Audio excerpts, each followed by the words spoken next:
what I saw driving down the road was a 100% albino deer, totally white. I mean white, no brown spots at all. That's Pennsylvania hemp farmer Steve Groff talking about what he saw on his way to Cornell's Hemp Fiber and Grain Field Day last week in Geneva, New York. This is the Lancaster Farming Industrial Hemp Podcast. My name is Eric Herlock, and today's show is all about the Cornell Hemp Fiber and Grain Field Day.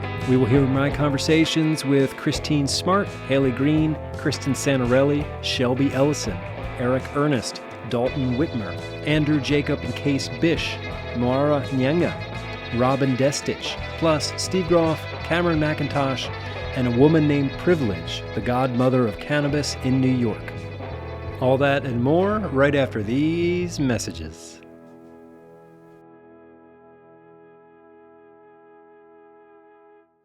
The KP4 Hemp Cutter, introducing a revolution in hemp harvesting, setting a new standard for harvesting quality, speed, and efficiency. The KP4 prepares hemp for ideal retting and easy on-field tedding, raking, and baling. Easy to maintain and designed to withstand the punishments of hemp harvesting. The KP4 Hemp Cutter. Available only at hempcutter.com. This episode is brought to you in part by Impactful Ventures, an investment and incubation company focused on supporting startups and other initiatives that play a vital role in mitigating the adverse effects of climate change. At Impactful Ventures, they strive to amplify enterprises that bring innovative, green opportunities to the forefront and empower those making a significant impact for a sustainable future. You can learn more at impactfulventures.org. This episode is brought to you in part by I&D Hemp in Fort Benton, Montana, where they believe in the goodness of hemp. I&D Hemp is a family-owned, mission-driven, and environmentally focused industrial hemp food, feed, and fiber company, providing new opportunities for farmers and rural communities. Their mission is to provide innovative agricultural products and services to connect American farmers with the pioneers and businesses that see hemp as a way to bring real and lasting change to our communities and planet. Learn more at indhemp.com.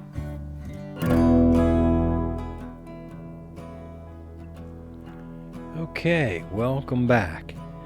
So, I went to Cornell this week, and it was sort of a spur-of-the-moment thing. I mean, I knew about the event. I've been talking about it on the show here for weeks, but I wasn't sure I was going to make it there. But when I was out in Minnesota, hanging out with Cameron McIntosh, he told me he was speaking at the event and that I could get a ride from him to it. So last Thursday, I showed up at his house in the Lehigh Valley super early, like 6:30 in the morning, and we drove up to Geneva. And we spent about 4 hours at the event itself. We saw the equipment demonstrations in the morning, and we ate some lunch. Thanks, Larry Smart. I totally crashed it. I never even registered, but, they fed me anyway. And then in the afternoon, there was sort of a program of speakers, and I did my best to talk to as many people as I could, get their perspectives, and record interviews. So that's what we're going to hear today. And just as we were getting ready to head back to Pennsylvania, I overheard Steve Groff telling somebody that he saw a white deer on his way to the event that morning. I'm not really sure what to make of this, but I'm captivated by it, right? This idea of this white deer, because, throughout cultures around the world, the white deer has a significance. It's this rare and mystical creature, a symbol of purity or otherworldliness, spiritual guidance. And you know how I feel about the robots, right? But in this case, I asked the Chat GPT if it could sort of give me some kind of basic overview of the significance of the white deer in various cultures. And so in Celtic mythology, the white deer is considered a messenger from the other world, or it's a guide to those on a spiritual journey. The white deer appears as a harbinger of change or transformation, leading characters into enchanted realms or guiding them on a quest. In Native American traditions, the white deer is revered as a sacred animal. The Cherokee, in particular, believed that seeing a white deer was a sign of good fortune and a powerful spiritual experience. In Christianity, the white deer is often linked to stories of saints and conversion experiences. One of the most famous legends involves Saint Eustace, who encountered a majestic white stag with a glowing cross between its antlers. And then it goes on to say that, in Hinduism, in Japanese culture, Hungarian folklore, and Nordic mythology, the white deer holds a very special place. I don't know what the significance of Steve seeing the deer is, or even if it has any significance, but... That was just kind of a cool bonus, of the trip. And what a trip it was. For me, it was great. I really enjoyed the drive up. It's beautiful country up there through, northern Pennsylvania and upstate New York, and then being there at the hemp event. And like I've said on other shows, these hemp events sometimes feel like family reunions. And in this case, I did get to see a bunch of members of the Bish family. Andrew Bish from Hemp Harvest Works and Bish Enterprises out there in Giltner, Nebraska. He was there with his mom and his daughter and his son. And also, his brother Jacob now works at Cornell. So we're going to talk to some of those Bishes on this episode too, like I said. We're going to start first with Christine Smart, and then I'll just roll the tape from there. Here we go.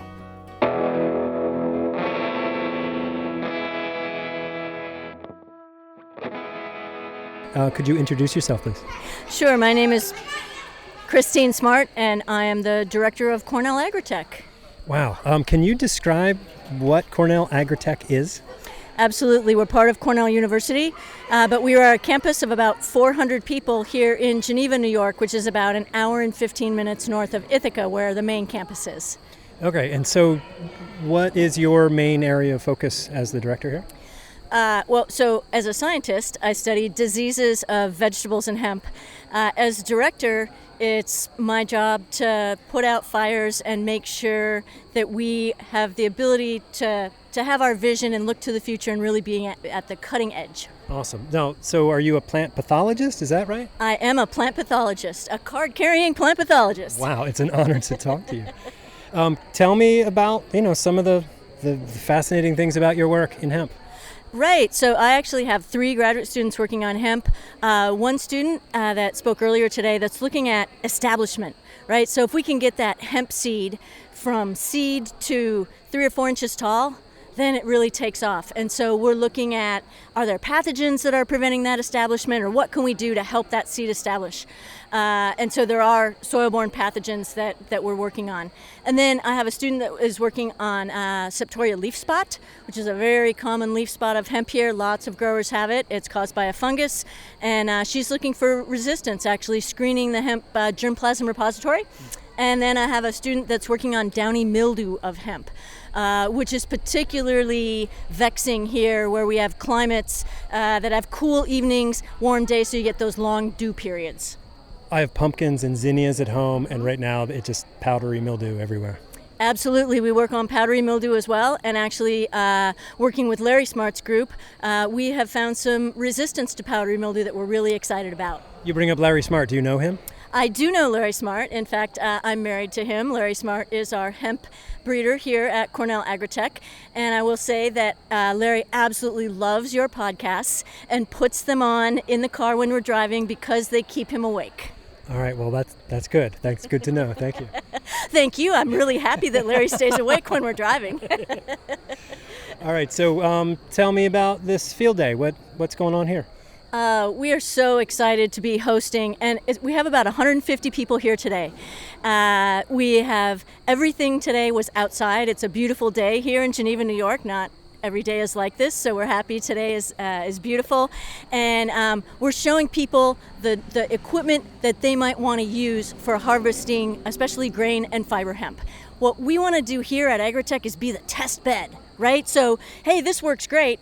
You could try this on your farm. Hey, this isn't ready yet. Don't go there. Right, like take the risk out of it for the farmers. Absolutely, and that's the job of agricultural experiment stations across the country. So where do you see New York in the hemp space, say 5-10 years from now? I think hemp is going to be an amazing rotational crop here in the state of New York. Our vegetable growers and our field crops growers are always looking for new crops to put into rotation. Crop rotation is one of the greatest ways to control diseases, and so I think hemp will be an outstanding rotational crop. All right, Christine, it's great to talk to you. Thank you.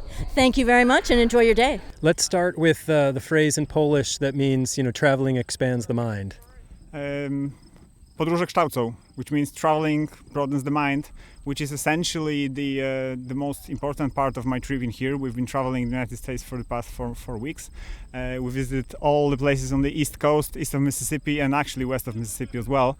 And there are so many different applications, so many different ways of processing hemp that actually seeing all of that is a source of inspiration, so sort of feed for thought to actually make our operations back home better.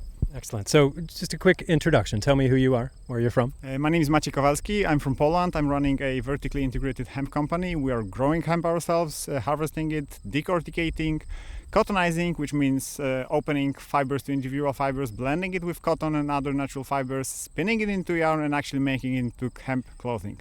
That's amazing. And so you've been traveling around talking to American producers, manufacturers, farmers, and I know you've spent some time with textile people in Carolinas. How do they feel about what's happening in the hemp space here in the U.S.? Well, they're not particularly fond of the hemp industry at the moment, to say the least. At least those people that I've met, right? Which is the reason. The cause for that is that they're used to working with staples such as cotton, mostly in North Carolina, which is standard, which is uniform, which is easy to process, and which is clean, which doesn't clog up your machinery. And at the same time, I've been speaking to lots of decorticators, processors of hemp fiber, of farmers, etc. They often say, well, we don't care what's happening further. I think that's actually wrong, that the textile people don't care about what's happening in the field, and the field people, the decortication people don't care about what's happening afterwards. They say, well, we're just going to sell it and let them take care of that. That's not the way to make a good product, at least not at that stage. I've also been hearing a lot of questions about standardization. I'm firmly against it. At that stage of where the market is, we need to start doing things and then describing them, rather than now trying to describe the reality that doesn't exist yet and then trying to actually fit into that, because we might just get it wrong. If we do it first, there's so many variables that even the best scientists will never actually identify them before actually doing it. We're standing in the middle of the field in upstate New York right now, and there's a great Machi baler that just got cleared up. Despite all the marvels of engineering, it's actually a good thing for the engineer to see a piece of equipment clogged up, because he can eliminate those mistakes. And the same thing happens with developing standards for hemp fibers.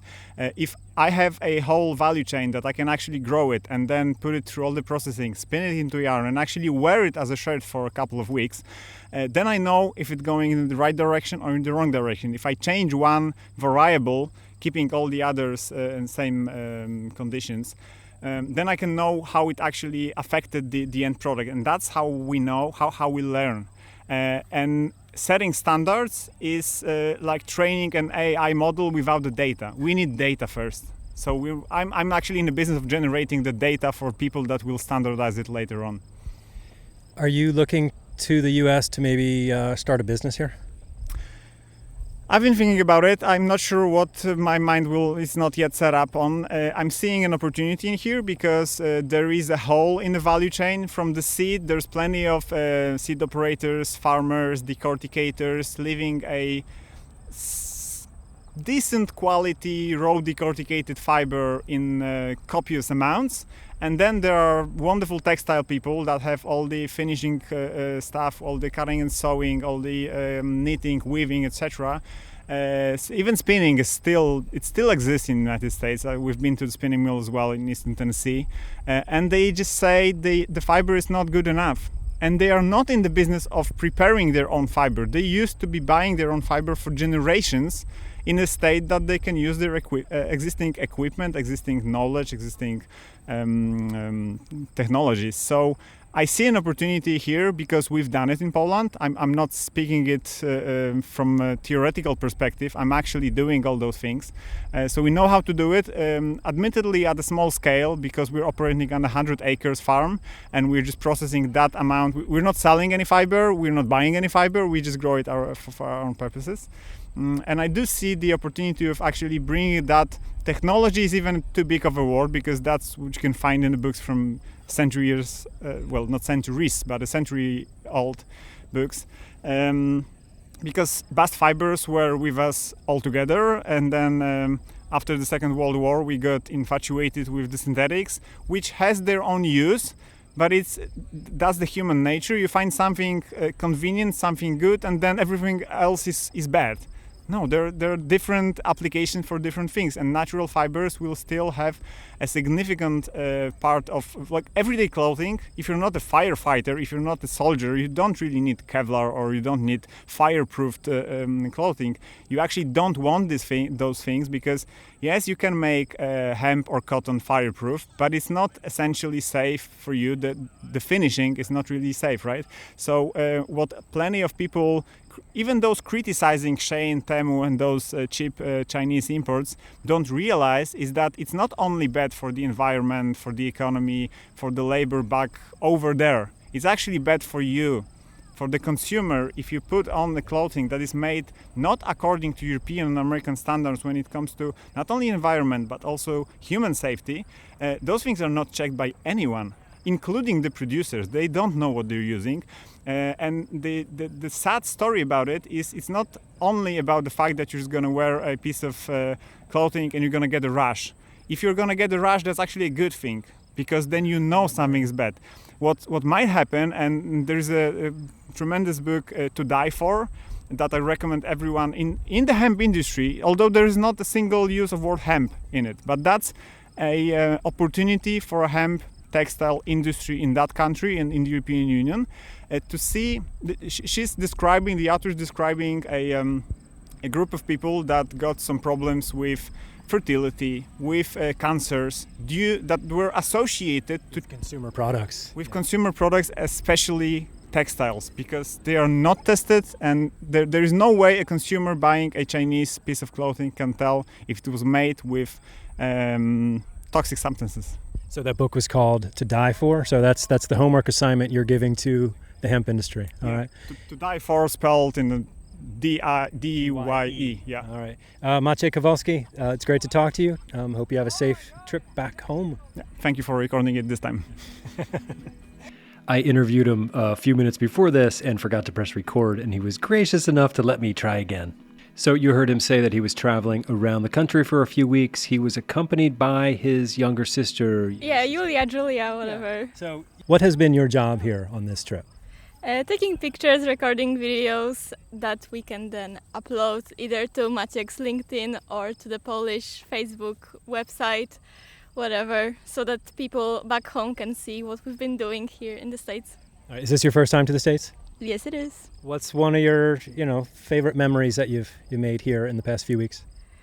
I think just driving around and seeing the differences, the cultural differences between Poland, Europe, which I'm used to, and the States, because what you see in the TV or just media isn't really what you can see in the reality. Are we disappointing your vision of America, or are we surpassing your vision of America? No, it's much better, because I just see the politics side, so seeing the real people living here is much better. Awesome. Well, travel safe. It's nice to meet you. Thank you. It's nice to meet you too. Introduce yourself for me, please. Yeah, Ernest, Chief Operating Officer for IND Hemp, based up in Fort Benton, Montana.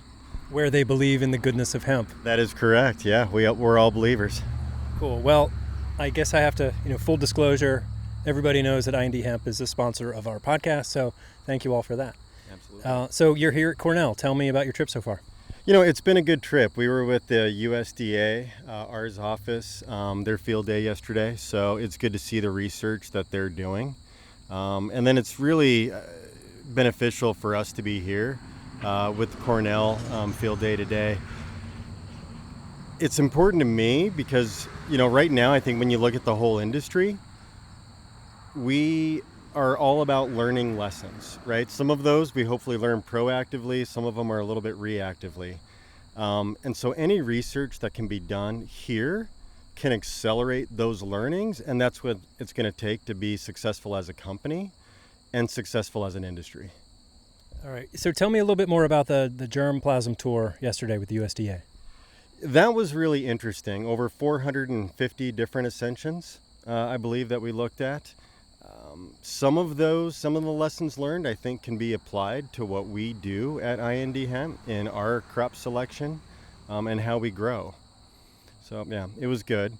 Overall, just seeing the research that's going on amongst all the different master's and PhD students here in the area and working with the USDA is really interesting. It's just, everybody that I talk to, I encouraged, this can't be a 10-year project, right? It needs to be a 3-year project so we can take those lessons and get them to work in the field. Right. Well, business just moves faster than academia, right?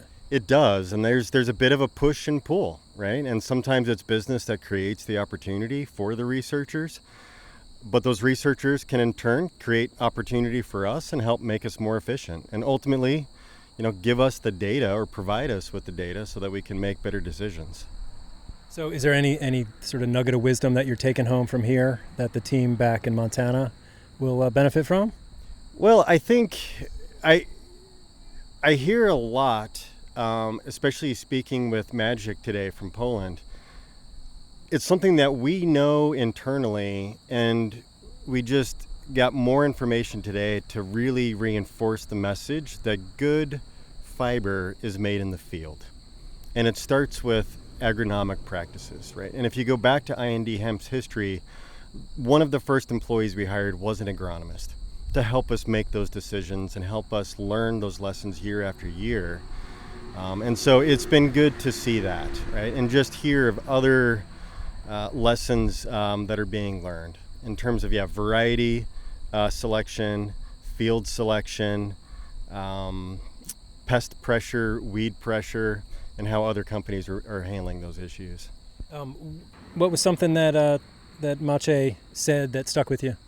Something that really surprised me was his harvest methods in terms of letting the stalks stand in the field through the winter, and then in that spring coming back with just a rake, not even a sickle bar cutter, just a rake, which will help kind of pull that material out of the field, or will help break it off right at the dirt, and then him bringing that in. So it's been fully retted, decorticates very easily. He's getting a higher fiber yield out of that. He's probably leaving a lot of herd back in the field, but that's working okay based on the product that he makes. So I think, when I look at what we've done at IND Hemp, some of the best finished fiber that we make is from winter retted hemp. Yeah, and so it just helped kind of reinforce that message and makes me maybe rethink my harvest strategy right now, and are there some fields that I want to leave sit through the winter. But then does that push up against like spring planting or winter crops? It does. So with the rotation that we're in with our growers in Montana, some growers are going to let those fields sit for the following year. But oftentimes, like in the Gallatin County area, if we do let it winter ret, we're going to have to get that off by March or April before planting season next year. Something you're looking forward to seeing yet this afternoon? Yeah, it's going to be interesting to see the Formation Ag equipment, their mobile decorticator, and want to see that thing at work. Yeah, it's on like a flatbed trailer, right? It is. Yeah, it's so opposite, right, of our fiber processing facility and our fixed La Roche line. So it's going to be interesting. I mean, there's so many opportunities out there for various grades of fiber. There may be an opportunity for a piece of equipment like this. Thanks, Eric. Thank you, Eric. Well, this ain't Indiana, and it sure isn't Montana. What are you doing this far from home, Dalton? I'm lost. Are you? Yeah. Do you need a ride somewhere? Yeah. Yeah. I do. Where you want to go? Lancaster, Pennsylvania. Good choice. How you been? Good. Yourself? Pretty good. Tell me, how's your trip to Cornell? It's been very interesting. This is the first time that I've been up here in New York. and I like, kind of their research facilities and what they have going on here. There's a lot of good interest for the industry of hemp, and I think they're moving in the right direction. There's a lot of good things going on, and they got a lot of good people involved with it. So Yeah, introduce yourself for us. So my name is Dalton Whitmer. I am the agronomist at IND Hemp out of Fort Benton, Montana. I have been out there or in the hemp industry now. This is my 4th season, and every year has been a learning curve. Yeah. What'd you learn this year? This year, that hemp will lodge. What does that mean? That means the stalk will bend over, let's say anywhere from a foot up from the base of the ground to maybe 2-3 foot up. And what that does is the top of the plant kinks over and stops the growth. So it's not standing upright anymore. You got it kind of like a jungle in there. It's all entangled and laying over on top of one another instead of standing upright. And that cuts into your yields and makes harvesting a pain in the ass. Yes, it does. A big pain. It definitely detriments the yield. We had some issues on some fields. We had 105 to 110 mile an hour steady winds come through, and I don't really know anything that can withstand that. But I would predict that we lost anywhere from a half a ton to a ton an acre on that. Ended up being able to get it cut a little easier than what we had imagined, but it's definitely going to hurt the farmer's yield, but overall it's still going to be a good material for us. So You're from Indiana, and I know you were talking about getting some hemp education and growing on down there. How's that going? Pretty good. We got a few growers involved in our seed production in the local area that I'm from. It's looking promising for that area. The farmers are looking for other options, especially on the type of ground that is in the area.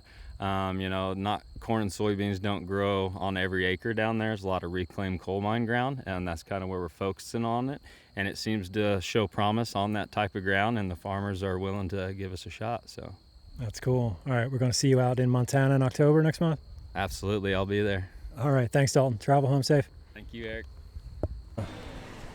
Okay, we're rolling. So, Hailee Green, hello. How are you? Hey, Eric, good to see you. Thanks for coming to Cornell Hemp Field Day.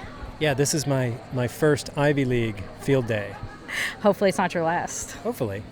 Are you a Cornell grad? I am. I just graduated in 2024 from Cornell Johnson School of Management with my MBA. Congratulations. Thank you. It was a lot of fun. You don't look like a basketball player, but that's awesome. Oh, did you say MBA? Sorry, I thought you said NBA. And now, I'm not sure about this question, but I'm going to ask it anyway. You're a Cornell grad. How do Cornell grads feel when they hear somebody say that Cornell is the Harvard of agriculture schools? Oh, they are definitely right. I mean, so I have a long history with Cornell. I was in 4-H as a child, and I remember, ironically, coming to campus in high school for a summer program, and you get the full tour and all the hills are included, and I was like, I will never apply to come to this school. Who would ever want to be here? But, I grew up as a horse girl, and I knew that it was one of the top vet schools in the country, and I didn't know that much about the ag school, and I always wanted to get an MBA, and when I showed up to the Johnson School, everybody looked at me with this funny face and said, why are you here? You're interested in hemp. You should be up in the ag school. They have a master's program for it. And So you were interested in hemp before you got here? It had started just a little bit before I got to Cornell, and I say it truly was fate that I was lucky enough to get in and accepted the admission and meet the whole team here. I was interested in hemp, but I also knew absolutely nothing. And 2 years later, I know a lot more, and more importantly, though, I have the connections and the friends and the resources via Cornell and the ag school and the business school to help get us off the ground Yeah, well, here. what are you trying to do? Can you talk about your venture? Absolutely. I am the founder and chief everything officer of Green Acres Processing, and we're hoping to be the first full-scale, fully integrated industrial hemp grow and process facility here in New York, based out of my farm in Lewis County in the North Country. Excellent. And now how close are you to breaking ground on a processing facility? How close are we? We are a couple $1 million away. which is probably the story of everybody that says they want to do processing at this point. I mean, and this is why I always wanted to get an MBA. It was to better understand how business works, and I'm able to now blend my farm kid with MBA credentials and know a little bit more of how to attack this problem. But it's very expensive between the decortication and the facility. You know, we're talking on the low side, $4 million. And that's basic, bare bones, nothing sexy. But at least it's a start, and it'll get us growing at scale here in New York, which we're not doing right now. How's this field day going for you? You learning a lot? Really enjoying today. Love meeting new friends, seeing old friends like you, and just hearing what folks are doing and what they want to be doing. Larry really knows what he's doing in the fields, and Luis, so it's always great to see how their fields are looking, because, you know, it's what we want, right? We want a couple thousand acres of this here in upstate New York, and we know the way to get that is having a processor here. It's coming, slow and steady, right? Definitely. All right, well, Hailee, it's nice to talk to you. Thank you. Awesome. Thanks, Eric. Show you my wild rice header? You did. You did show me that. Yeah. Did you get all of the rice harvested in Minnesota? Yeah, they're done. They're done. Yeah. It's like a quick season. All right, so Andrew, you and I were in Minnesota just a few days ago, right? Yeah, absolutely. Western Minnesota. And we were at the Lower Sioux Indian community. That's correct. That's correct. They've got building lots of homes there, using the hemp, actually putting it into production in a way that we don't see a lot of people do. Right. And they're using one of your Fiber Cut Pros, right? That is exactly what they're using to cut that material down. So who are you, Andrew? Well, I'm a couple different things. If you've noticed, I brought my children today, so I'm a father of 2 kids. I operate a company called Bish Enterprises. We develop agricultural harvesting implements for a wide variety of crops, not just hemp. Hemp happens to be one of them. And then I serve as the president of the Hemp Feed Coalition. I thought your voice sounded familiar. I feel like I've spoken to you before. You have had me on the show once or twice, Eric, and I always love working with Lancaster Farming. Yeah, well, I like hearing what you're doing, so it's good to see you. Again, I don't always interview you when I see you, but today, can you tell me where we are? Yeah, we're in Geneva, New York at the Cornell University campus up here, the Ag Campus. And we've seen some wonderful things from seed to right before finished product happen today here at Cornell. So what, some decortication, some harvesting, all that stuff, some baling? All of that. These are your children, right? Those are my children, you can hear. They went running by with your little brother. It's funny to call him your little brother, but he works here at Cornell. He does. My brother started working here just a couple months ago. You know, he's got a background in microbiology and plant science, and this is probably a better place for him than working with equipment in Giltner, Nebraska. Well, he's currently playing, I think, hide and seek or tag with your kids, so it's great to see, because they haven't seen each other in a while, right? They have not. This is the first time that they've been able to see him since he moved, and that's why I brought them out here. The kids enjoy playing with the hemp, but not as much as you and I do, Eric. Well, they need a podcast. Andrew, it's good to see you. I'll catch up with you at the next one. Thank you, Eric. All right, so can you tell me your name? Case. Case? Yep. All right, how old are you, Case? 11. 11. All right. I feel like I just talked to your dad. Is your father Andrew Bish? Yeah. All right. You're not a real talkative kid, are you? No. Are you a sarcastic kid? Partially. Yeah. Do you get that from your dad? No. No, because he's not sarcastic ever. His sarcasm's junk. Ouch. Boom. You know he listens to this podcast, right? He's going to hear this. Let's change the subject. How is it seeing your Uncle Jacob? Is that what you call that guy? I call him Jacob, yes. Yeah. And you haven't seen him in a while, right? Not for a month. A month. All right. He seems like he's the fun uncle. Is that right? Well, he's the only person that play on the Xbox. That's all you need sometimes. All right, Case, it's really great to talk to you. You're very informative. You want to tell me anything about hemp? I don't know too much. I've only seen it like 3 times. Really? That's surprising. Yeah, today's like the 4th time I've ever seen it. All right. Will you design harvesting equipment when you're an adult? I more likely just want to go to space. Space? Yeah, what are you going to do in space? I don't probably be the 3rd person to go to Mars. Who were the first 2? I don't know. Some guy named John and some other person named Mike. So John and Mike went there first, and then Case goes there, 3rd person on Mars. I don't really know if anybody's been on Mars, but I went to be like the 3rd person or probably the 15th person. All right. I encourage that. If you need any help, is there anything I can do to help you? I will try to help you get to Mars.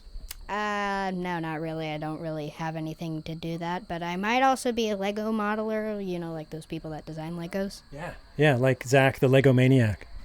I have no idea who that is. Okay. Might be before your time. Possibly. I've only watched one show for like 5 episodes before it disappeared. Back when I was a kid, we had Legos, but there was no shows. There was no movies. There was nothing. Well, the one I watch is like people just build random stuff out of Legos, and it looks good. Yeah. What's the biggest or coolest thing you made out of Legos? I would say possibly a BD-8, I think it is. That Star Wars little robot character. Oh, BB-88? Is that the little round guy? The little orange and white round guy that has a little arm sometimes. Yeah, you built that? That's cool. I built it, but I ended up figuring out how to run into the desk that it was on, and it just fell over, and it's now literally just pieces. Do you have a favorite Star Wars character? Yeah, I'd say, what's the black evil guy with a red sword?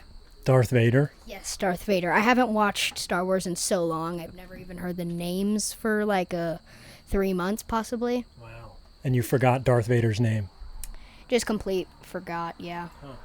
All right. Cool. Well, thanks again, Case. You're welcome. Anything else you want to tell me?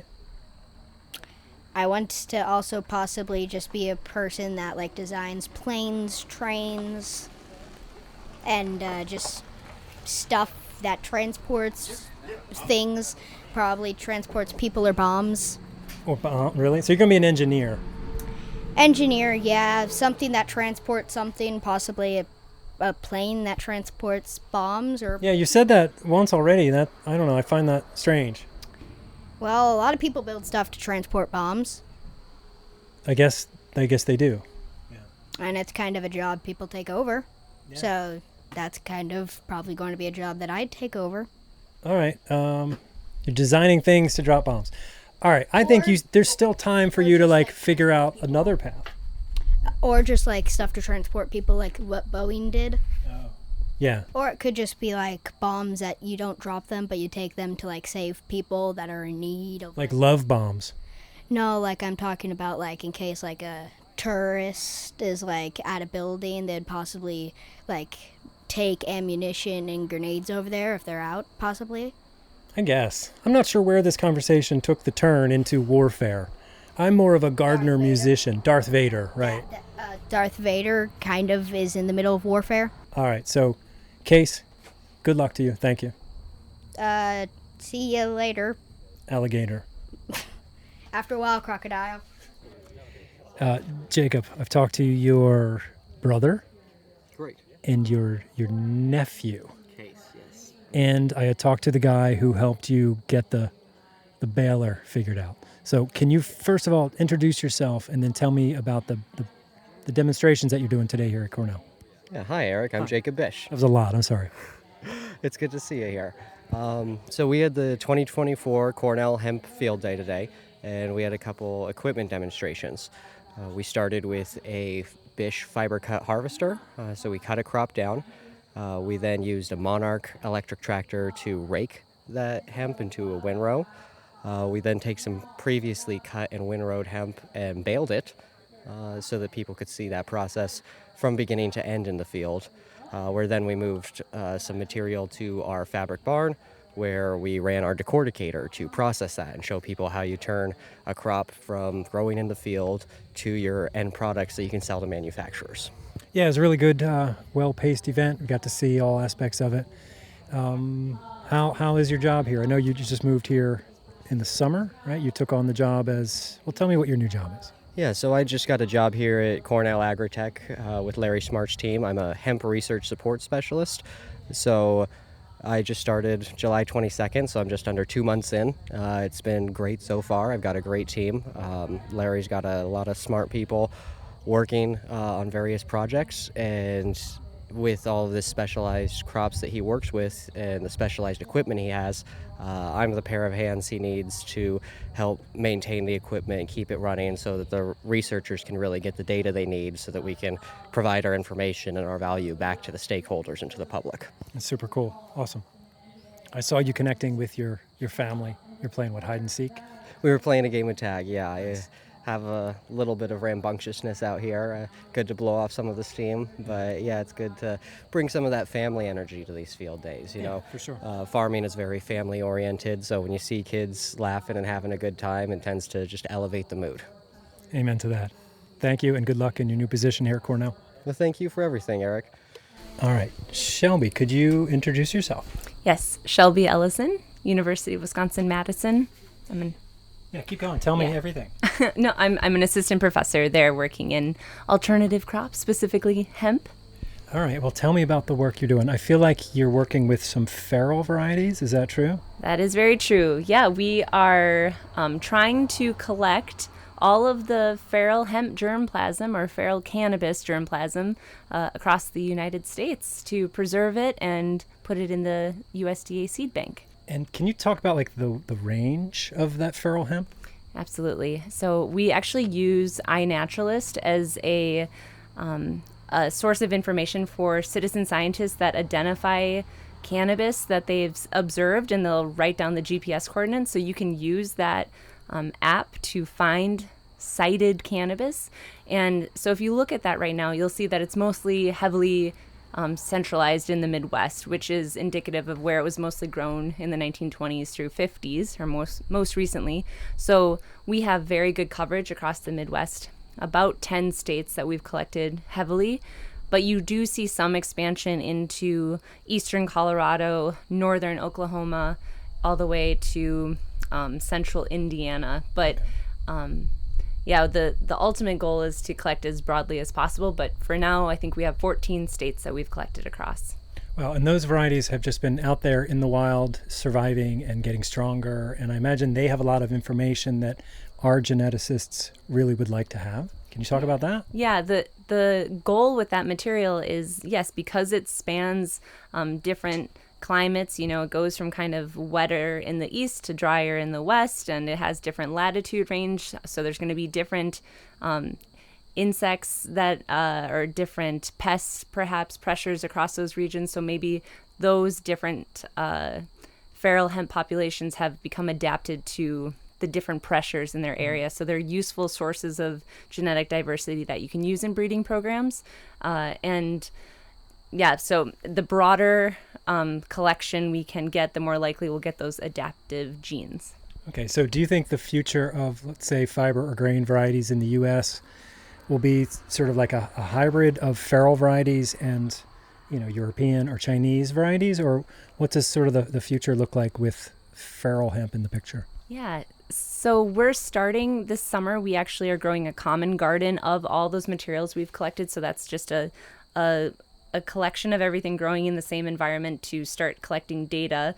And a lot of the times these feral or wild materials, they are a good source of introgressing like a certain disease resistance or some particular trait.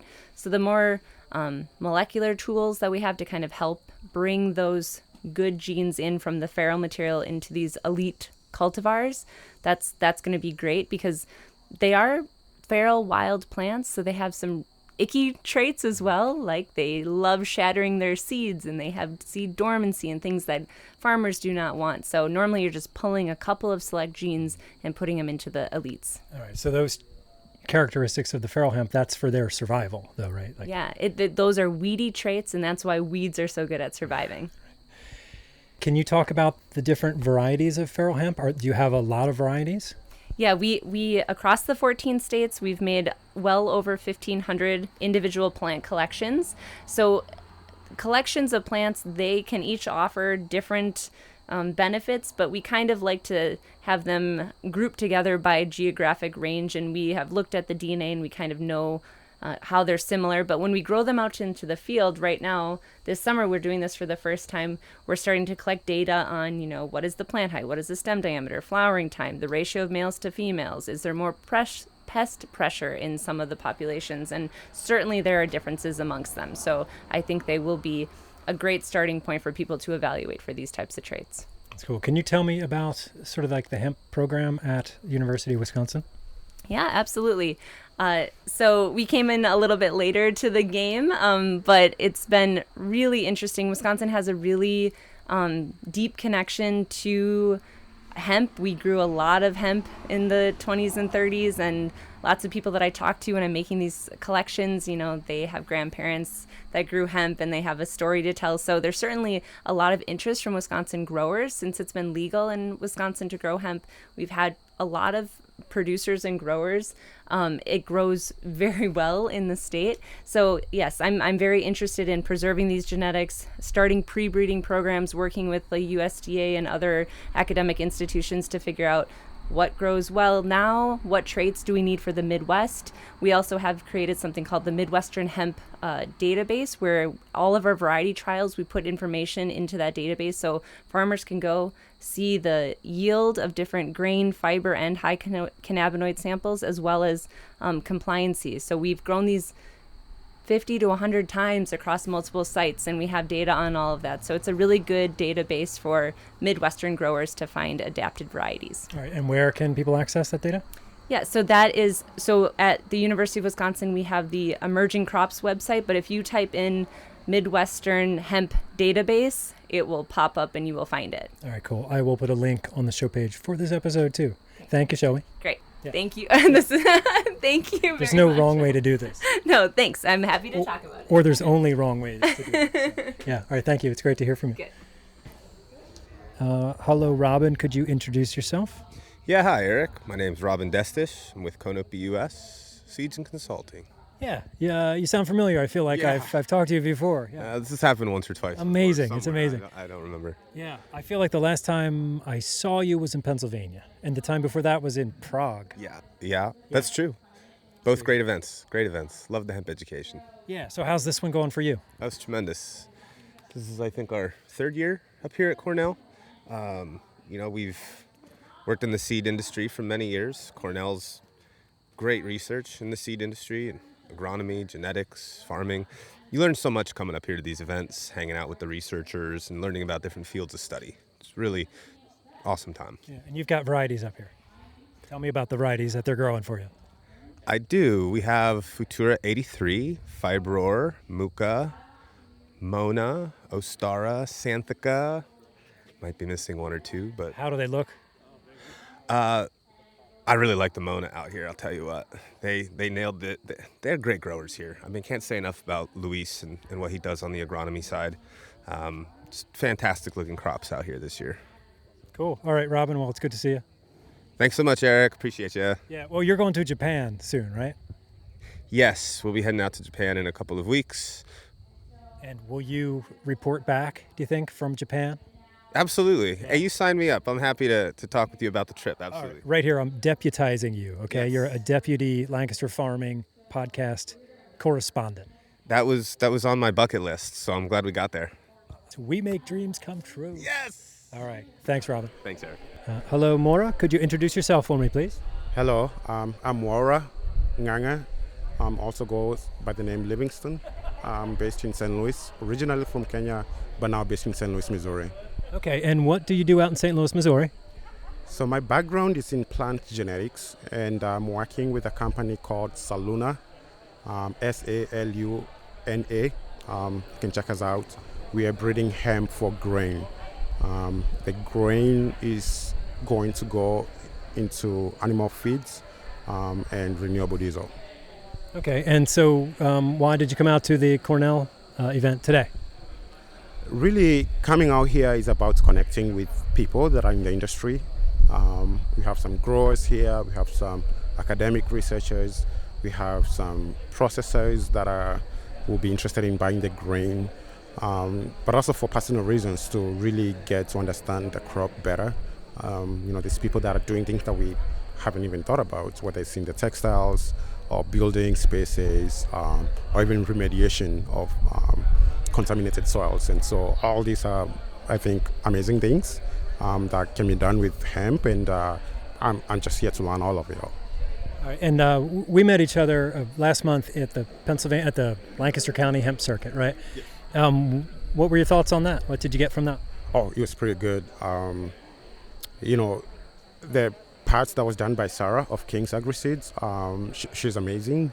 She had a lot of different crops, and really at the core, even forgetting what I'm doing at Saluna, at the core what I'm very interested in is getting as many crops out there for the betterment of the earth. The more diversity in our farming system, the better it is for the earth. And it was good to see Sarah promoting that with King's Agri-Seeds, and to see Steve Groff growing so many crops, and even using all regenerative practices, which I think is the way to go.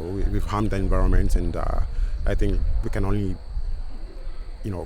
get more crops out there. Hemp, for me, I see hemp as one of the easier crops to get out there, but there's multiple others that I would love to see come out. All right, so what's next for you? For now, the company that I'm working with, Saluna, we've only been in business for about a year now. And so for the next few years, I really want to focus on getting us to breed grain varieties that can yield somewhere between 2,000 and 3,000 pounds an acre to really compete with soy. Our target region is in the Midwest. And so where it's mostly just corn and soy that's grown. So we want to get at that crop in there, and that's the vision for the next 5 years, at least for me. Yeah. Okay, I love that vision. So awesome. Mauro, thank you. It's nice to talk to you. Nice to meet you. Yeah. Hey, Steve, how are you? Oh, doing great. It's great to attend another hemp field day. Yeah, right? It just seems like yesterday we were doing something similar. Well, it's just good to see the enthusiasm spread around, and seeing some of the same people, but another set of new people as well. Yeah. So I got to say, being here at Cornell for the first time, I'm impressed at the scale of their research. Dr. Larry Smart said they're working on about 35 acres of hemp. So that's pretty cool, because as we go on with this journey of getting this industry off the ground, we need to see more than just small, tiny plots. And to see the scale they have here, I think that's what really impressed me today. Yeah, what else did you see? I know you sort of saved the day at one point with the McHale round baler.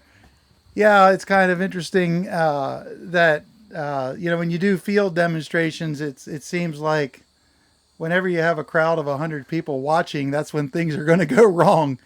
And I had a little jam up in the baler. We actually have a baler just like that. So I kind of put on my farmer hat and jumped right in there and started pulling out the stalks. And within minutes, we had her running again. All right. Was there an issue with it, or just got jammed up?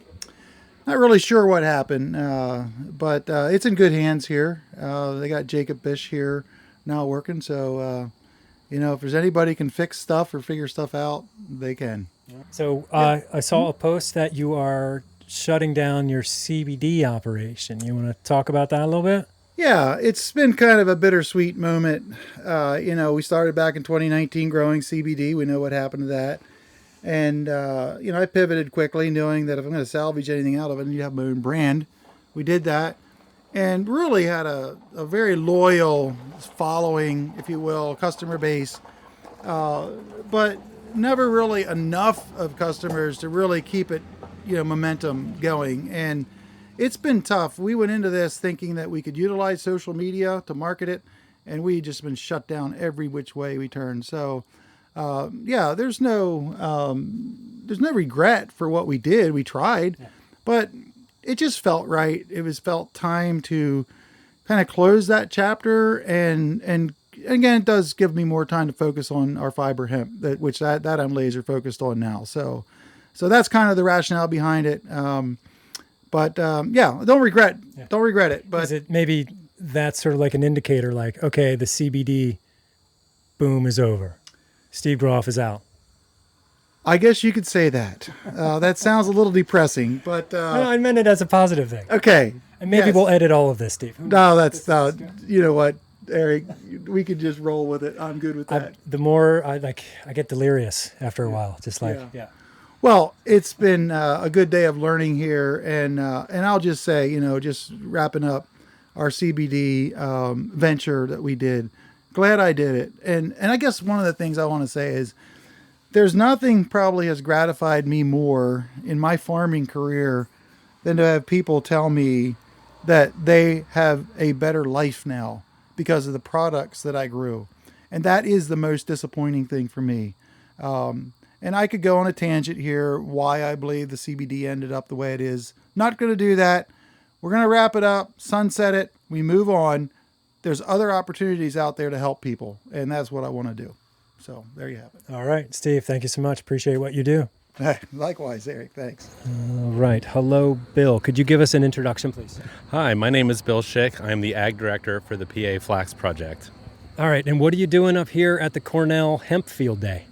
I am really excited to get to know the industrial hemp industry and all the professionals here because there's so much crossover between industrial hemp, the reintroduction of hemp, and the reintroduction of flax to the United States.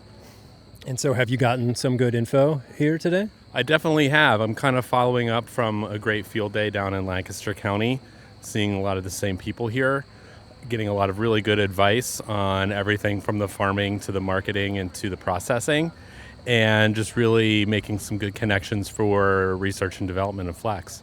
That's cool. Last year, Heidi Barr and Emma DeLong were on the podcast. I went to flax harvesting event at Knee-High Farm. You've since joined the team. Tell me what's happening with the PA Flax Project now.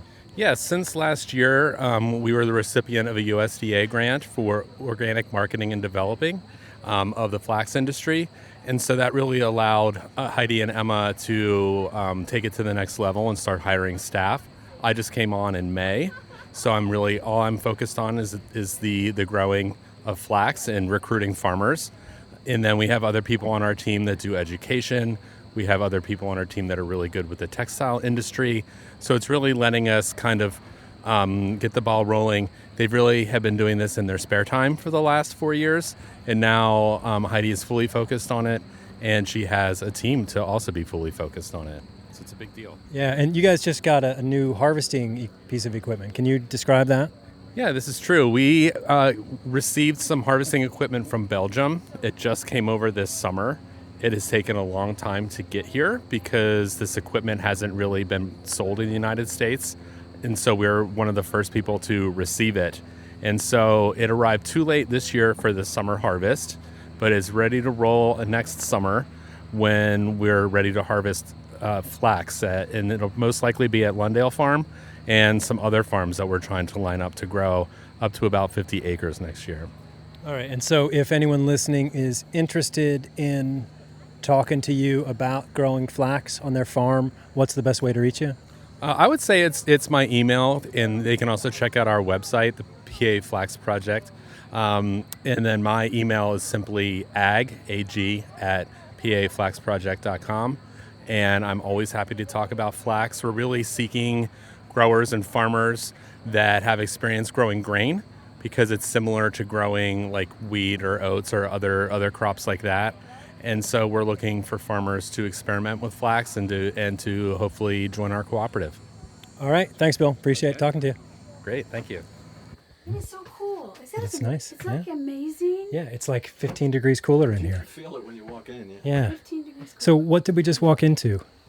The one and only traveling hemp casita. Yeah. And who made this?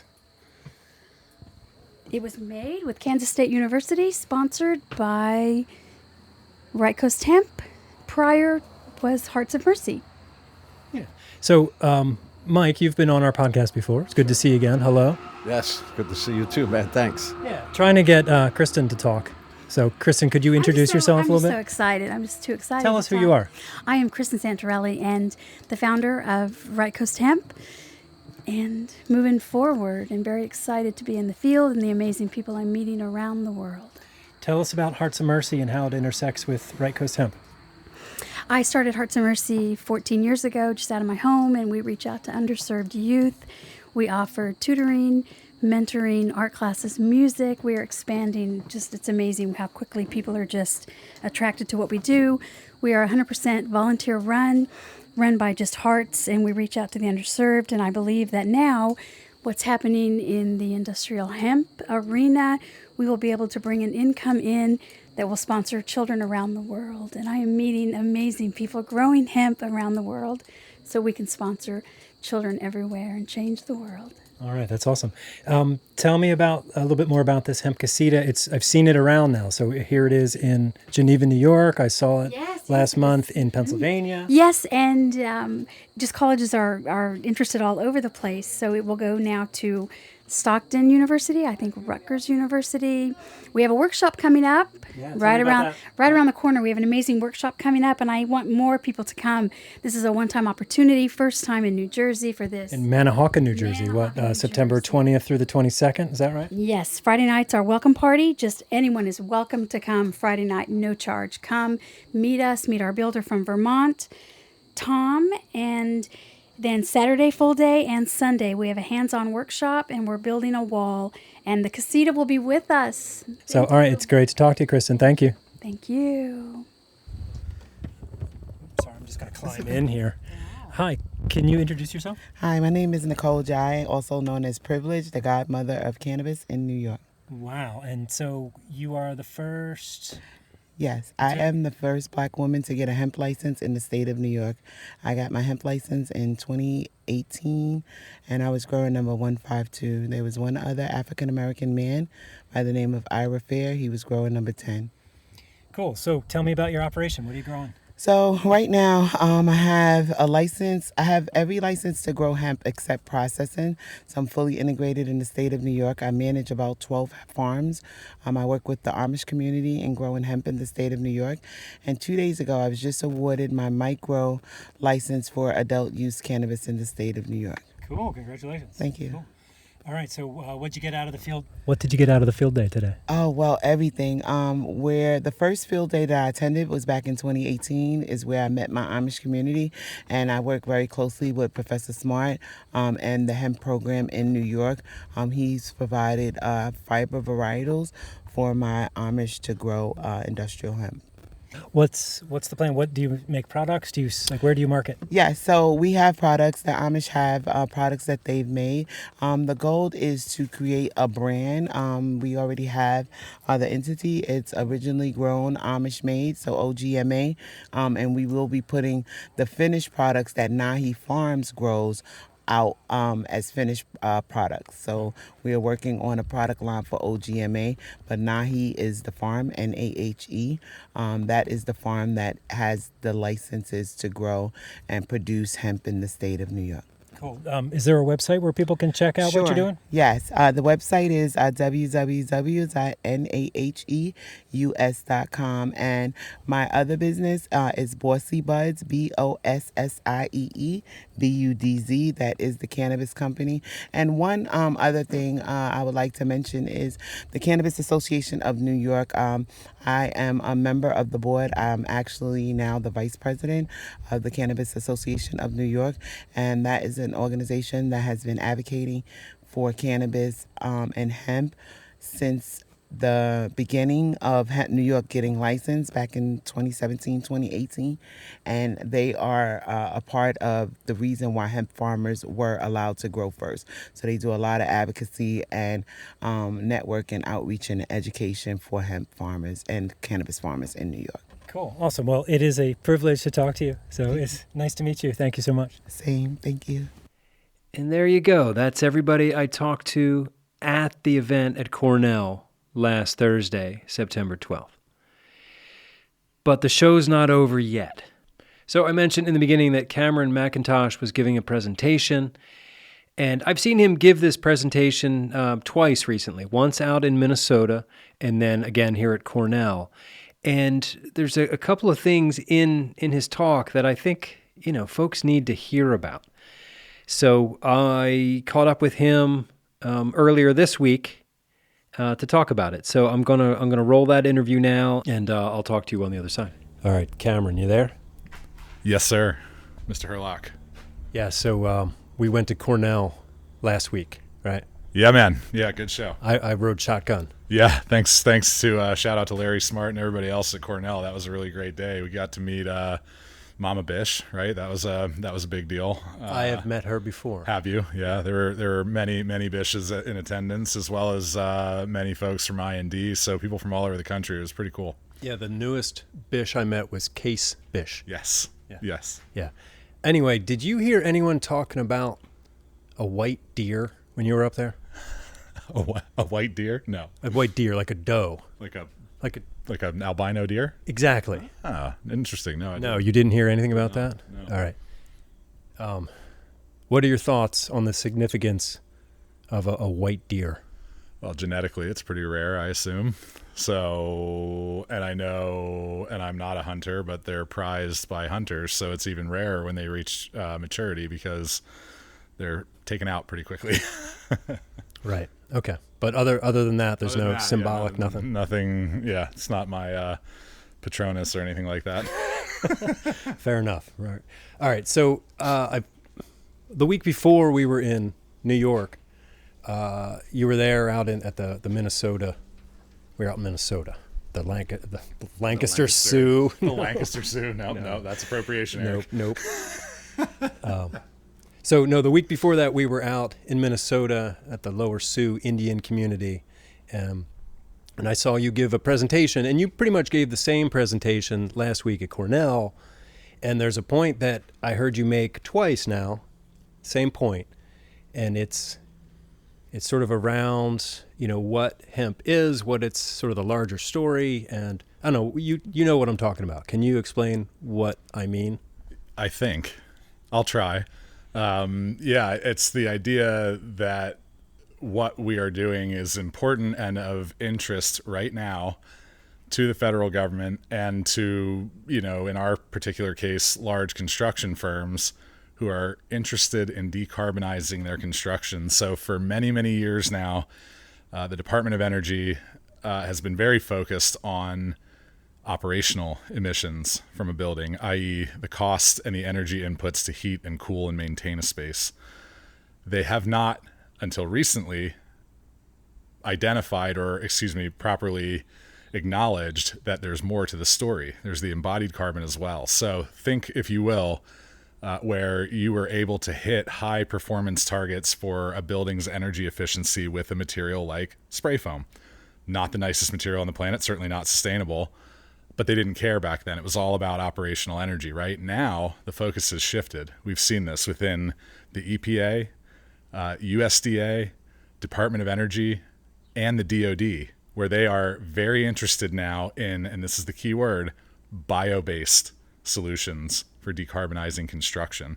Mass timber has captured most of the market and the press for that. For those of you that don't know, mass timber is the replacement of building elements that are typically concrete and steel with massive cross-laminated timber beams that take the place of those steel and concrete elements, right? So, yes, we're offsetting the carbon footprint of the concrete and the steel, but you're using trees to do that. All right, so I personally, this is my personal opinion, do not agree that the answer can be cutting down more trees. We should keep the trees. We should keep the trees. Now, where mass timber becomes interesting is in places where timber is sustainably harvested, the Pacific Northwest and elsewhere in the world, and the reuse and adaptability of those structures, right? So they're focusing on end-of-life reuse. A big wooden beam is a big wooden beam. It can be removed from one building, cut and shaped, and fit into another building, right?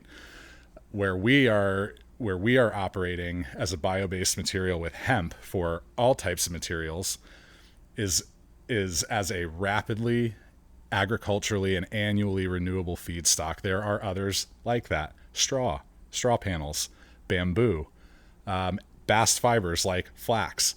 There are many things that are, again, rapidly, annually, and agriculturally renewable feedstocks for construction that don't require us to cut down trees, that can be made into a variety of products. So this is where, when we won our award from the Army, I wrote that grant as an exercise, knowing that if I was successful in applying, that the feedback would be worth the exercise, right? That would have been the payment for me, was just to have the feedback. I didn't expect them to want to have anything to do with hemp, but I'm not surprised now, looking back, that they are interested, because again, they're listening finally to the smart people in the room that are saying, hey, if you're going to take a measurable bite out of our carbon footprint, 38% of it is construction. That's concrete, steel, and glass, right? We will always have those things in construction, right?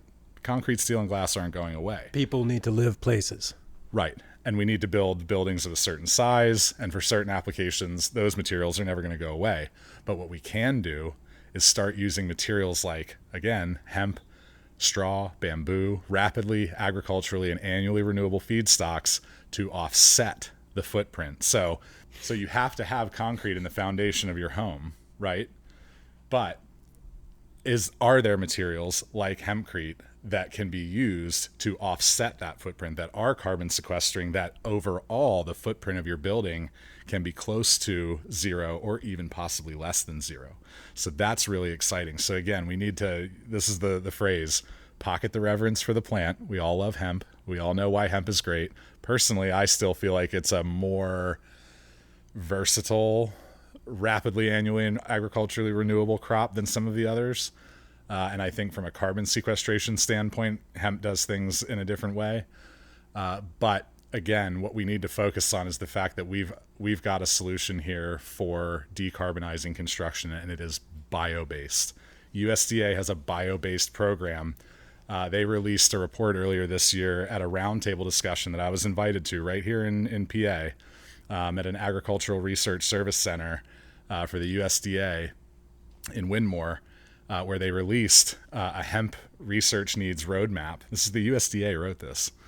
And they also mentioned and quoted statistics on the bio-based economy. So these are all sectors of the economy that are now bio-based and how they are contributing billions of dollars to the market.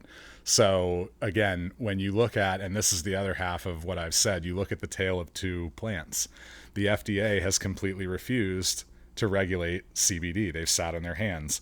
There was big money interested in putting CBD into food and drinks. Huge corporations. They left the space immediately when it became apparent that the FDA wasn't going to rule on it. We all watched at NOCO, representative from the FDA, slick young kid, sat there, talked for an hour, and said nothing, right? So he drew the short straw. He drew the short straw, but he did a good job of saying nothing at all. And you have that on one side, and then on the other side you have EPA making a $6 million investment into Jacob Woodell's company for creating environmental product declarations, which allow a product like mine to state what our carbon sequestration footprint is. The EPA gave him $6 million to figure out how to make that process more streamlined and make those EPDs more harmonious, because they expect the federal government in the future to be buying and engaging with these products, and they have to be able to state what is the carbon footprint. It has to be recognizable, right? So there's $6 million there from the EPA. $1.5 million from the Department of Energy just went to Hempitecture and Rensselaer Polytechnic University in New York to come up with a cladding system for retrofit of existing buildings, deep energy retrofit with a hemp-based cladding system. Really cool, cutting edge stuff, right? Our award from the U.S. Army, $1.9 million for research specifically into our spray applied method for applying this material. And it's all because these are bio-based solutions. So other people that won our grant are working on low embodied carbon concrete, bio SIPs, structural insulated panels, things like that. Structural hemp insulated panels, Yeah. ships. Oh, ships. Let's not beat that term. Who did we hear that term from, Eric? I heard it from Danny Desjardins. Danny Desjardins, that's right. Ships, if you will. So anyway, point is, in my opinion, and this is standing on the backs of a great many people in our industry who have worked tirelessly for years to get hemp recognized. There are companies like mine standing on the backs of those people now we have finally, I feel like, risen to the point where we can leave the reverence for the plant and focus specifically on action items like decarbonizing construction. We have a solution for that, and that's what's really powerful right now. And you say leave the reverence, but I liked when you said pocket the reverence, because if that's your reverence, then keep it close, right? Absolutely. And don't get me wrong, I have an appreciation for the other side of the plant. I think the cannabinoid therapies are very compelling. Charlotte Figge is what swung the hearts and minds of our legislators to allow hemp in the first place, right? That was a big bipartisan push to get hemp legalized at a time where there was very little to anything bipartisan going on. None of that exists now, but hemp was one of the last true bipartisan efforts that we saw. And it was on the backs of, video and imagery of parents treating their children with seizure disorders. It's a very powerful medicine. Don't get me wrong. We are talking about something completely different now, though. And we always have been, right? We've always been the butt of the joke in some ways, right? Oh, yeah, the fiber stuff. Here we are, 2024, and it really feels like that gap between the crash of CBD in 2020 and COVID has finally closed. So, it doesn't feel like it's not as bad as it feels, because there is global, geopolitical forces at work that none of us could deal with. But I'm very happy to see all of these high quality events, Steve's event, Steve Groff's event, the Lower Sioux commissioning of their decorticator event, Cornell's event, and many others that have been happening around the country. It's really happening now, and fiber is the way forward. All right, we'll just leave it there.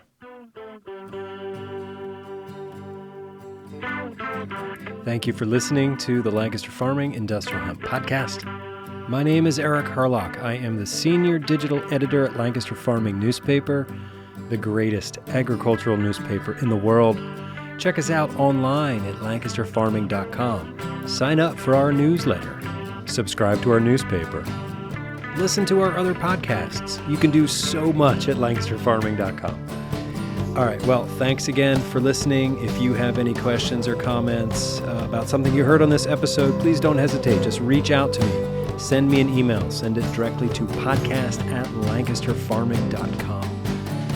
All right, until next time, I will see you in the newspaper.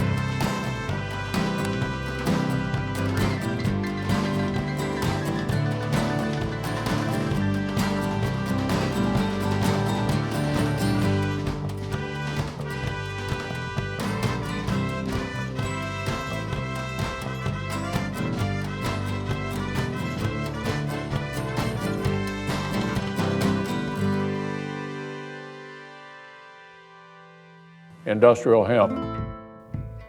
This episode of the Lancaster Farming Hemp Podcast is copyright 2024 by Lancaster Farming Newspaper, part of the Steinman Communications family. Today's show was written, recorded, edited, and produced by Eric Harlock, and the music you hear throughout the show is courtesy of Tin Bird Shadow.